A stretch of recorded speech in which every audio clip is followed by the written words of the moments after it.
গল্পের master presents ব্রজবুড়ো। শুরু হচ্ছে সত্যজিৎ রয়ের লেখা ব্রজবুড়ো। ব্রজবুড়ো। শঙ্কর চৌধুরী আধখানা হাতের রুটি ছিঁড়ে ডালে চুবিয়ে মুখে পুরে একবার পাশে বসা ছেলের দিকে চেয়ে নিলেন। তারপর চিবোতে চিবোতে বললেন, তোকে একটা কথা বলবো বলবো করেও বলা হয়নি। আমাদের ডাইনে একটা বাড়ির পরে একটা দোতলা বাড়িতে এক বুড়ো থাকে দেখেছিস? হ্যাঁ হ্যাঁ, বলল শুভু। রোজ স্কুল থেকে ফেরার পথে দেখি একতলার বারান্দায় একটা বেতের চেয়ারে বসে থাকেন, আমার দিকে চেয়ে হাসেন। হাসিটা কি বেশ খোশ মেজাজের হাসি? শুভু একটু ভেবে বলল, একটু দুষ্টু দুষ্টুও হতে পারে। ওই বুড়ো সম্বন্ধে এখানে এসে অবধি অনেক কথা শুনছি, বললেন শঙ্করবাবু।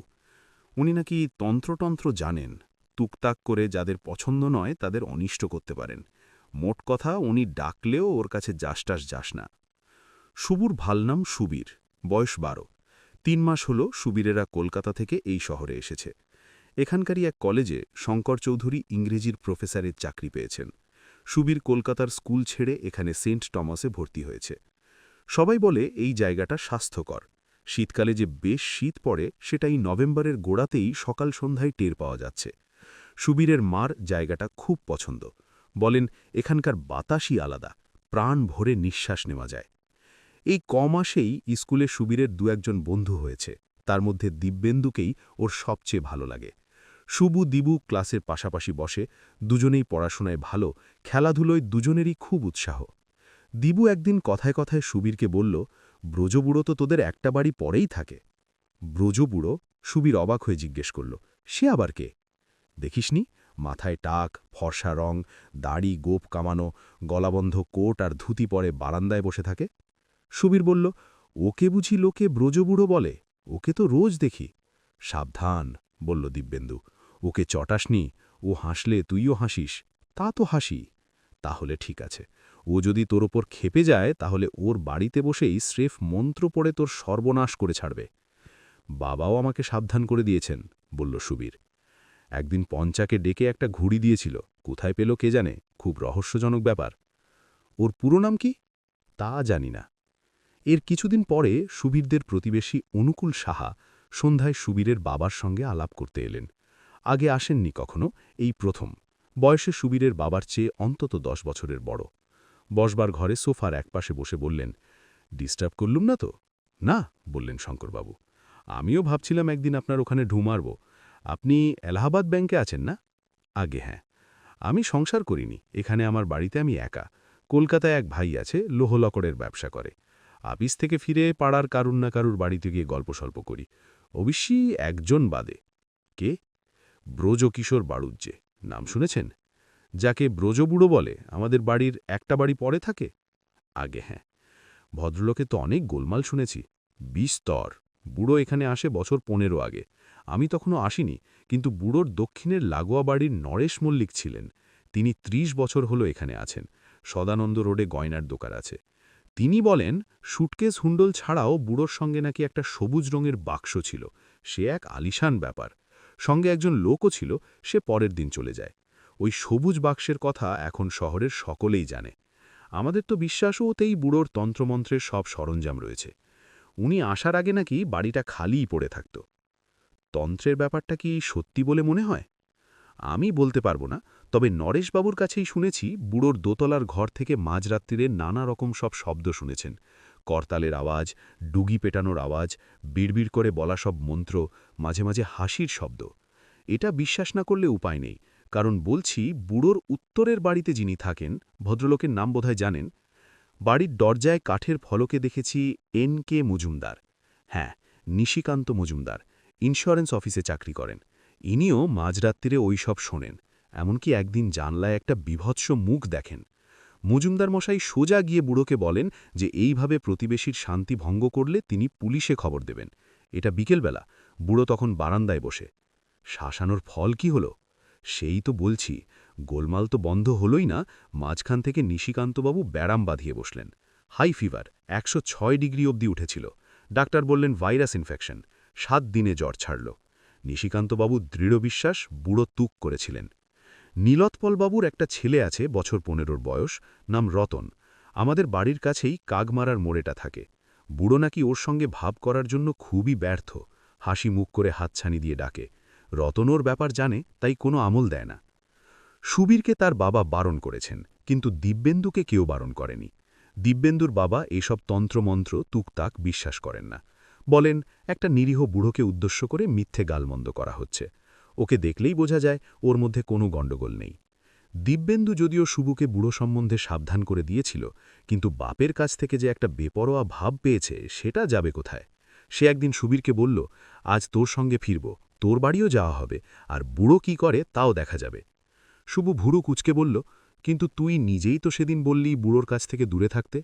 তা বলেছিলাম, বলল দিবু, কিন্তু বাবা বলেন বুড়োর মধ্যে কোনো দোষ নেই, তাই একবার গিয়ে দেখি না কি হয়, এও একরকম অ্যাডভেঞ্চার তো। শুভু তার বাবার নিষেধ উড়িয়ে দিতে পারে না। সে বলল, কাছে যেতে পারি, এমনকি কথাও বলতে পারি, কিন্তু ওর বাড়ির ভেতরে ডাকলে যাব না। ঠিক আছে, তাই হবে। স্কুল থেকে ফেরার পথে ব্রজবুড়োর বাড়ি দেখা যেতেই শুভুর বুকের ভিতর একটা ধুকপুকুনি শুরু হয়ে গেল। কিন্তু সে যে ভয় পেয়েছে সেটা তো দিব্যুকে কিছুতেই জানতে দেওয়া যায় না, তাই সে মনে সাহস এনে এগিয়ে চলল দিবুর সঙ্গে। হ্যাঁ, কোনো সন্দেহ নেই, রোজকার মতো আজও বুড়ো বসে আছে বারান্দায়। শুভদিবু এগিয়ে আসতে ঠিক অন্য দিনের মতোই ব্রজবুড়ো হাসি মুখে তাদের দিকে চাইলেন। আজ শুভু বুড়োর হাসির মধ্যে সত্যিই একটা শয়তানি ভাব লক্ষ্য করল। হাসছেন কেন, কিছু বলবেন? দিবু বুড়োর সামনে থেমে পরিষ্কার গলায় জিজ্ঞেস করল। হ্যাঁ বলবো, বললেন ব্রজবুড়ো। আমি ডাকলে আসো না কেন? দিবু বলল, আমাকে কোনোদিন ডানেনি, আর ডাকলেই বা যাব কেন, ওরকম যার তার ডাকে আমি যাই না। শুভু মনে মনে ভাবল, বাপরে, দিবুর কি সাহস। আবার দিবুই কথা বলল, আপনার সবুজ বাক্সে কি আছে? কেন বলবো? বুড়ো মাথা দুলিয়ে দুলিয়ে মিচকে হাসে বলল, আমার সঙ্গে আমার বাড়ির দোতলায় গেলেই জানতে পারবে। বেশি বাড়াবাড়ি হয়ে যাচ্ছে দেখে শুভু এক নিঃশ্বাসে বলে দিল, আরেকদিন যাব, আজ বাড়িতে কাজ আছে। দুজনে চলে এলো পিছন দিকে না তাকিয়ে। দিবু সুবীরের বাড়িতেই বিকেলের খাওয়া সারল। খেতে খেতেই সুবীরের বাবা কলেজ থেকে এসে গেলেন। শুভু কোনো কিছু না লুকিয়ে ব্রজবুড়োর সঙ্গে যা হয়েছে পুরো ব্যাপারটা বাবাকে বলে দিল। শঙ্করবাবু কিছুক্ষণ গম্ভীর থেকে বললেন, একবার করেছো এই জিনিস, আর করো না। দিব্যেন্দু, তোমাকেও বলছি, এসব ব্যাপারে সাহস দেখানো কোনো কাজের কথা নয়। বুড়োর মধ্যে অনেক গোলমাল, ওনার প্রতিবেশীদের কথা অবিশ্বাস করা যায় না। কালই নিশিকান্তবাবু আমার বাড়ি এসেছিলেন। ব্রজ ব্যানার্জির ঘর থেকে মাঝরাত্রিরে নাকি পিস্তলের আওয়াজ পেয়ে বুড়োর বাড়িতে গিয়ে দরজা ধাক্কা দেন, কেউ দরজা খোলে না। এর সপ্তাহখানেক পরে এক রবিবার সকালে সুবিদদের বাড়ির সামনের দরজায় টোকা পড়ল।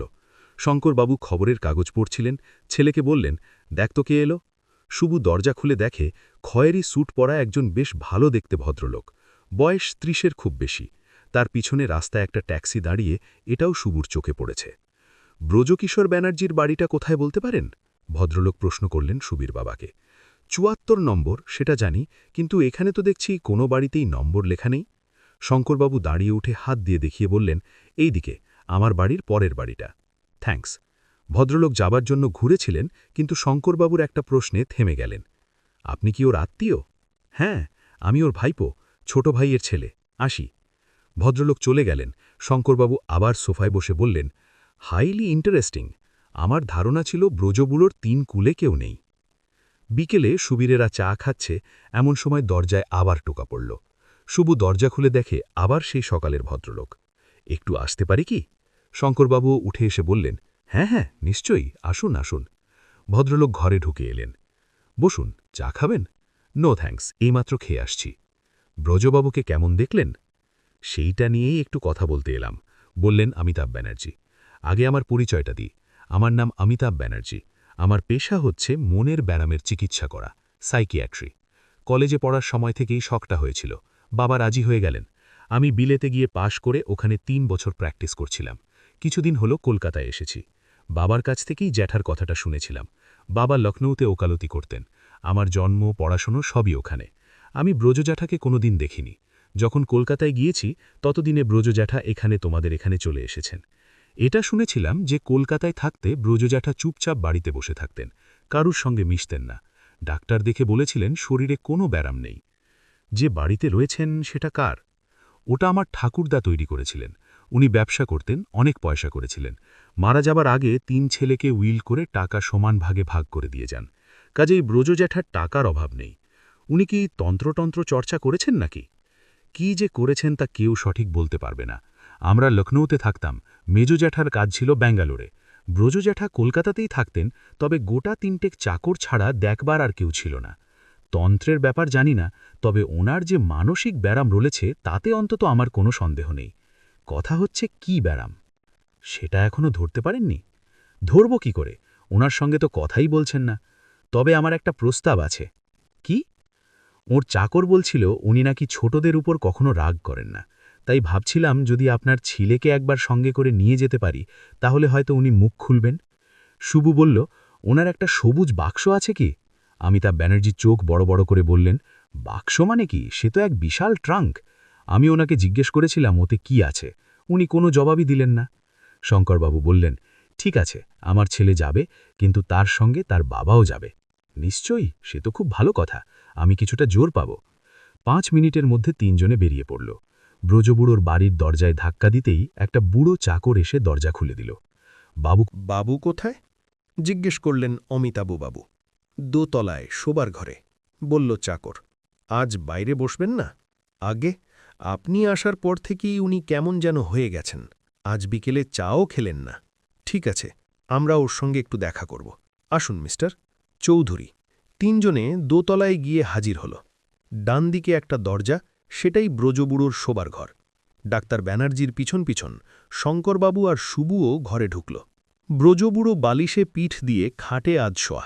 শুভুকে দেখেই তার মুখে হাসি ফুটে উঠে সঙ্গে সঙ্গেই মিলিয়ে গেল। তোমার সঙ্গে আবার এরা কেন? অভিমানের সুরে বললেন ব্রজবুড়ো। শুভু বলল, আপনি সবুজ বাক্সটার কথা বলেছিলেন, সেটা দেখতে এলাম। প্রকাণ্ড সবুজ ট্রাঙ্কটা শুভু ঘরে ঢুকেই দেখেছিল।